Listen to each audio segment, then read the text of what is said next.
Hello friends, welcome to a new video. आइए, हम लोग साइंस सब्जेक्ट को पढ़ रहे थे क्लास 6 के। हम लोगों ने 4 चैप्टर पढ़ लिए और उसके क्वेश्चन आंसर्स को देख लिए हैं। तो आज का टॉपिक है शरीर में गति, लेसन 5 है। पांचवा पार्ट हम लोग थोड़ा सा ऐसे देख लेंगे, पढ़ेंगे, उसके बाद फिर प्रश्नोत्तर की तरफ चलेंगे। तो देखिए, पांचवा पार्ट है शरीर में गति।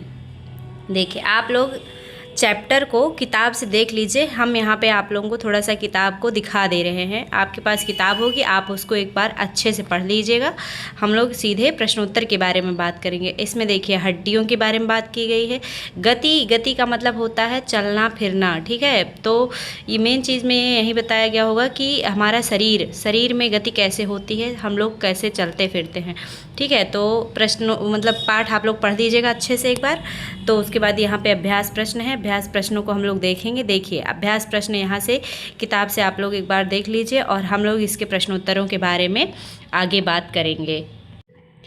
तो देखिए, यहाँ से हम लोग प्रश्नोत्तर के बारे में बात करेंगे। देख लीजिए, पाठ 5 शरीर में गति, अभ्यास प्रश्न हम लोग यहाँ से स्टार्ट कर सकते हैं।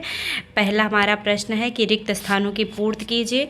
इसमें जो है कुछ स्थान खाली दिए गए थे जहाँ पे शब्दों को भरना था। तो यहाँ पे जो हमने नीले कलम से लिखा है वो सेंटेंस लिखे हुए हैं और जो काले पेन से भरे हैं उसको उसमें भरना था, रिक्त स्थान था। तो देखिए, क में लिखा है अस्थियों की संधियां शरीर को, उसके बाद यहाँ पे खाली स्थान छोड़ा हुआ था, में सहायता करती हैं। तो गति जो है इसको हमें भरना था, तो हमने भर दिया है यहाँ पे गति, ठीक है। इसके बाद हम लोग चलेंगे, देखेंगे ख क्या कह रहा है। ख कह रहा है कि अस्थियां एवं उपास्थि संयुक्त रूप से शरीर का ये कंकाल यहाँ पे भरना था और बाकी ये बनाते हैं, ये यहाँ पे लिखा हुआ था, ठीक है। तो अस्थियां एवं उपास्थि संयुक्त रूप से शरीर का कंकाल, जिसे अंग्रेजी में स्केलेटन कहते हैं, ये जो है भरना था। आगे है ग कह रहा है कोहनी की अस्थियां, ये जो है यहाँ पे इतना खाली स्थान था और उसके बाद लिखा था द्वारा जुड़ी होती हैं। तो कोहनी की अस्थियां काज संधि, जिसे हिंज ज्वाइंट कहते हैं, के द्वारा जुड़ी होती हैं, ये आप लोग भर लीजिएगा। घ कह रहा है कि गति करते समय, उसके बाद ये इतना छोड़ दिया था, के संकुचन से अस्थियां खिंचती हैं। गति करते समय, चलते समय किसके संकुचन से हड्डियां हमारी खिंचती हैं, ये पूछ रहा था। तो यहाँ पे मांसपेशियों के संकुचन से अस्थियां खिंचती हैं, तो मांसपेशियां भर लेंगे आप लोग। चलेंगे प्रश्न संख्या 2 की तरफ। प्रश्न संख्या 2 कह रहा है कि निम्न कथनों के आगे सत्य अथवा असत्य को इंगित कीजिए। सत्य अथवा असत्य लिखना है। देखिए, क हमारा वाक्य क्या कह रहा है। क कह रहा है कि सभी जंतुओं में गति एवं चलन बिल्कुल एक समान होता है, जो कि बिल्कुल असत्य कथन है।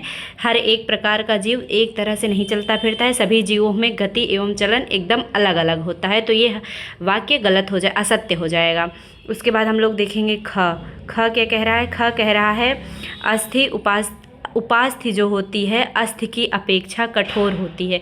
तो ये जो कथन है ये भी गलत है। उपास्थि जो है अस्थि से कठोर नहीं होती है, अस्थि जो है ज़्यादा कठोर होती है, ठीक है। इसके बाद देखिए, ग कह रहा है कि अंगुलियों की अस्थियों में संधि नहीं होती है।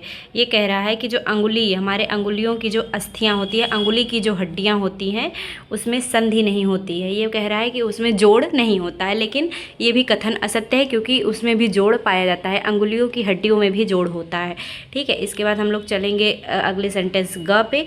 ग कह रहा है कि अग्रभुजा में केवल 2 अस्थियां होती हैं। आगे की जो भुजा होती है, भुजा का मतलब हाथ, उसमें जो है 2 अस्थियां होती हैं। ये कथन भी असत्य है, क्योंकि अग्रभुजा में केवल 1 अस्थि होती है, ठीक है।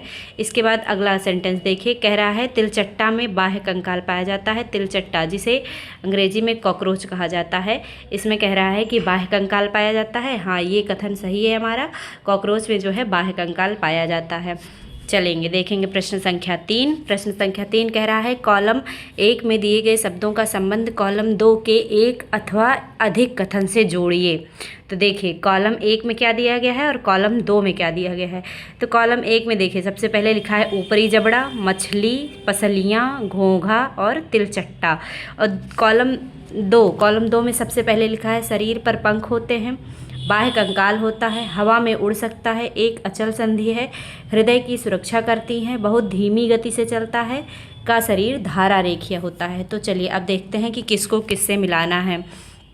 तो देखिए, जो ऊपरी जबड़ा है इसको सबसे पहले कहाँ मिलाया है हमने, एक अचल संधि है, इसको मिलाया गया है ऊपरी जबड़ा को अचल संधि से, ठीक। उसके बाद मिलाया है मछली, मछली को किससे, मछली का शरीर धारा रेखीय होता है, तो यहाँ पे नीचे मिला दिया गया है, का शरीर धारा रेखीय होता है। उसके बाद है पसलियाँ, पसलियाँ को कहाँ से मिलाया गया है, हृदय की सुरक्षा करती है। आप लोग एक एक देखते जाइए, ठीक। पसलियाँ हृदय की सुरक्षा करती हैं, इससे मिलाया है। फिर घ जो है घोंघा, घोंघा को मिलाया है हमने, बहुत धीमी गति से चलता है, ठीक है। घोंघा को मिलाया गया है किससे, बहुत धीमी गति से चलता है। तो अभी तक जितने हमने ऊपर इतने ये जो 4 मतलब वाक्य लिखे हैं, इनको एक एक सेंटेंस से जोड़ा गया है, लेकिन जो तिलचट्टा है इसको तीन कथन से जुड़ेगा। देखिए कैसे, तिलचट्टा जो होता है इसमें इसके शरीर पर पंख होते हैं सबसे पहले इससे, फिर दूसरा है बाह्य कंकाल पाया जाता है। अभी हमने सत्य वाले कथन में भी देखा था कि तिलचट्टे में बाह्य कंकाल पाया जाता है। और तीसरा किसे जोड़ेंगे, हवा में उड़ सकता है, कि अगर शरीर पर भाई पंख होगा तो हवा में उड़ेगा ही। तो ये जो है तिलचट्टा जो है इसको हमने 3 कथनों से जोड़ा है, बाकी जो 4 कथन हैं उनको सिर्फ एक एक कथनों से जोड़ा गया है, ठीक है। तो आप लोग इसको भी अच्छे से मिला लीजिएगा। इसके बाद हम लोग चलेंगे अगले प्रश्न की तरफ। देखते हैं अगला प्रश्न 4, प्रश्न संख्या 4 क्या कह रहा है। इसमें भी जो है क्या कहते हैं, क ख ग करके 3 प्रश्न पूछा है और ये लास्ट प्रश्न है इस पाठ का। तो देखिए प्रश्न संख्या 4 क्या कह रहा है कि निम्न कथनों के उत्तर दीजिए। यहाँ पे निम्न कथनों के उत्तर देने की बात कर रहा है। तो देखिए क जो कथन है कह रहा है कंदुक खल्लिका संधि क्या है। तो अगर हमने पाठ में पढ़ा है, पाठ अगर आप लोग अच्छे से पढ़े होंगे तो उसमें दिया गया होगा कि कंदुक खल्लिका संधि क्या है। इसमें संधियों के बारे में, सभी संधियों के बारे में दिया गया होगा, उसकी परिभाषा दी गई होगी। तो चलिए हम लोग देख लेते हैं कंदुक खल्लिका संधि होती क्या है। तो देखिए उत्तर में लिखा है कि कंदुक खल्लिका संधि एक गतिशील संधि है। गतिशील का मतलब चलन संधि है, जिसमें हड्डियों के सिर और गड्ढा एक दूसरे में फिट होते हैं। तो देखिए ये एक ऐसा जॉइंट होता है, एक ऐसा जोड़ होता है कंदुक खल्लिका संधि, जिसमें एक गड्ढा होता है और एक सिरा उस गड्ढे में फिट होता है, तो जिससे वे दोनों अलग अलग दिशाओं में गति करने की अनुमति देते हैं, ठीक है। तो यहाँ पे लिखा है हड्डियों के सिर और गड्ढा एक दूसरे में फिट होकर अलग अलग दिशाओं में गति करने की अनुमति देते हैं। यह शरीर की सबसे लचीली और गतिशील संधि है। कंदुक खल्लिका संधि जो होती है ये शरीर की सबसे लचीली और गतिशील संधि मानी जाती है। तो इसका उत्तर ये हो गया। आगे चलेंगे, देखेंगे ख कह रहा है कि कपाल की कौन सी अस्थि गति करती है। कपाल का मतलब होता है जबड़ा, हमारे मुंह के जो हड्डियों का जो कंकाल होता है इसे कपाल कहते हैं, ठीक है।